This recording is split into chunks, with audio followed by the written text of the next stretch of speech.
È stata una cosa spaventosa perché stavo pulendo sopra il terrazzo e stavo guardando le manovre che stavano facendo. Secondo me è inciampato su quel filo maledetto. Cioè ho detto ma che... E ho sentito il tonfo. Un volo di oltre 6 metri che non gli ha lasciato scampo. Erano circa le 10:30 quando la signora Lella ha visto il cinquantenne Stefano Contiero, socio dipendente di una ditta con sede nel suo comune di residenza di Piove di Sacco e residente a Brugine, precipitare dal tetto di una casa sulla quale stava lavorando. Il tragico incidente mortale sul lavoro è avvenuto in un'abitazione di via 8 Marzo a Villatora di Saonara, all'interno di un cantiere edile temporaneo allestito per l'installazione di pannelli fotovoltaici. Secondo la ricostruzione di Lella, Stefano avrebbe finito la sua corsa sopra un condizionatore. Erano in tre sopra là.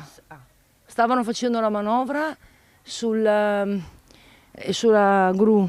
E a un certo punto ho alzato gli occhi e ho detto ma che caspita sta facendo? E è andato giù.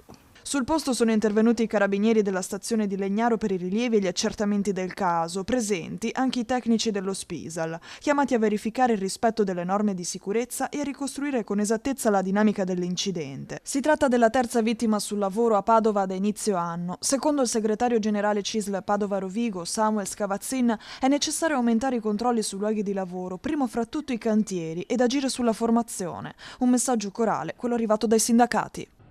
Un'altra morte sul lavoro in Veneto e un'altra caduta dall'alto. È una situazione intollerabile, ci sono protocolli, ci sono leggi, ma bisogna prima di tutto rispettarle, secondo bisogna rispettare una cosa, il rispetto della vita propria e della vita altrui. Se non si va su questa logica, nella logica di fermarsi quando ci si sente in pericolo e che il datore di lavoro non guardi di più alla vita delle persone che al profitto, non otterremo mai il risultato di 0 morti sul lavoro.